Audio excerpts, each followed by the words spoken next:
Right now, you are living half a second in the past. Everything you see, hear, and feel is not objective reality, but a specially edited version of events that your brain has prepared for you with a slight delay. Your brain is constantly hiding the truth from you so that you do not go insane from an overlook of information. And every day, you spend about 2 hours in a state of complete blindness without even noticing it. If you feel frustration, if it seems that anxiety and procrastination are controlling your life, know this: you are not broken and you are not lazy. You have simply become a slave to the ancient energy-saving system of your own mind, a system created for survival, not for your success. But there is a secret the samurai knew 400 years ago, and that modern neurobiology has only now confirmed. Today, we are going to hack this editing of reality and learn how to take control of our lives before the brain makes the decision for us. In 1615, in a remote mountain dojo in Japan, an old master asked his student Takeshi a question that would determine his fate. Imagine that 10 enemies stand before you. How many of them can you defeat?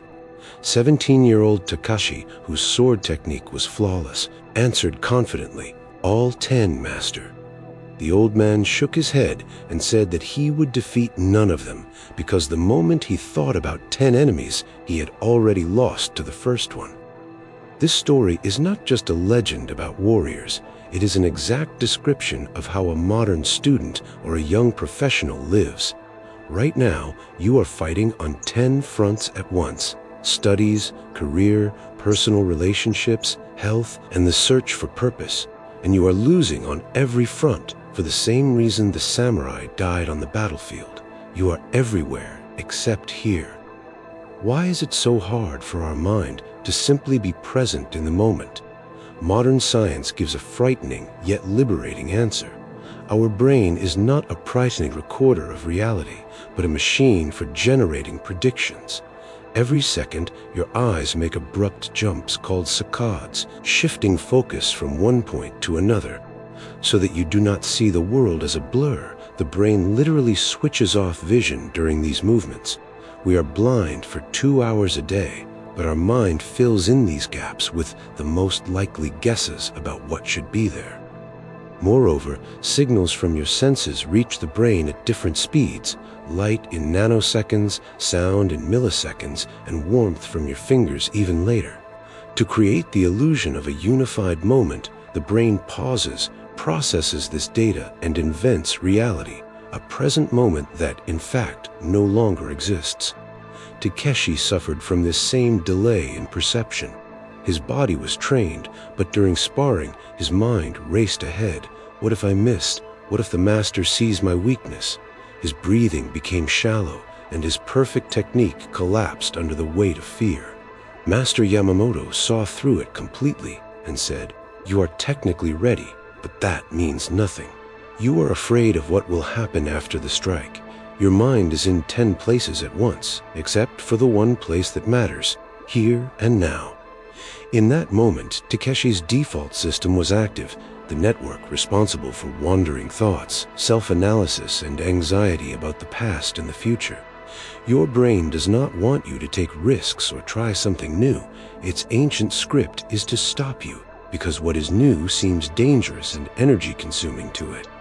To get him out of this dead end, Master Yamamoto forbade Takeshi from practicing with a sword and forced him to clean the dojo.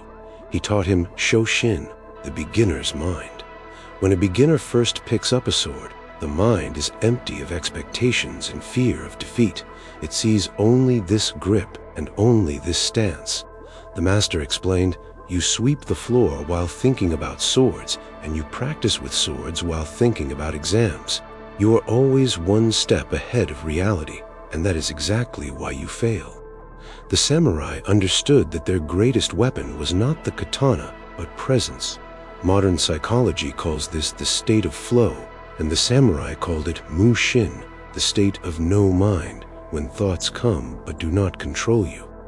But how can this be achieved in a world where notifications and deadlines tear your attention apart? Neurobiology offers a method of interruption. You have a window of only 3 seconds before your prefrontal cortex activates the full threat evaluation system and invents 1,000 excuses to stay in your comfort zone. This solution is called the 3-second rule. 3, 2, 1, act. Movement kills doubt and shuts down your brain's survival mode. Takeshi trained this presence for 30 days until his brain stopped reacting out of fear and began responding from pure awareness. When he finally entered the final duel against the master with a real steel sword, he was not planning victory. He simply felt his feet on the ground and heard the wind in the bamboo. His body moved on its own, responding to strikes faster than consciousness could register them. The important lesson Takeshi learned later in a monastery on Mount Koya was that presence is not a way to become a better fighter, but a way to become free. He discovered that when you are fully present, you become a mirror for those around you. When a gang of bandits attacked the village, Takeshi faced them without a weapon, but with such absolute stillness of mind that the bandit leader could not strike.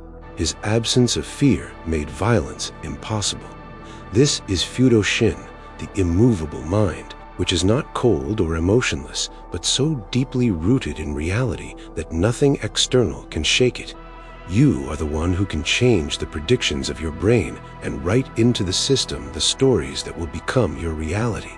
Your brain is only a butler doing the black work, but you are the one who chooses where to go. Every small action against comfort, a cold shower, an hour of work without your phone, or the decision to start a task within 3 seconds is a signal to your brain that you are now in control. Your life happens in that very half-second your brain is trying to steal from you. Identity does not change through beautiful goals, but through proof in the form of your daily actions. Stop fighting for an abstract future and begin with one conscious step right now. Because in the end, the sword does not exist, only your presence does.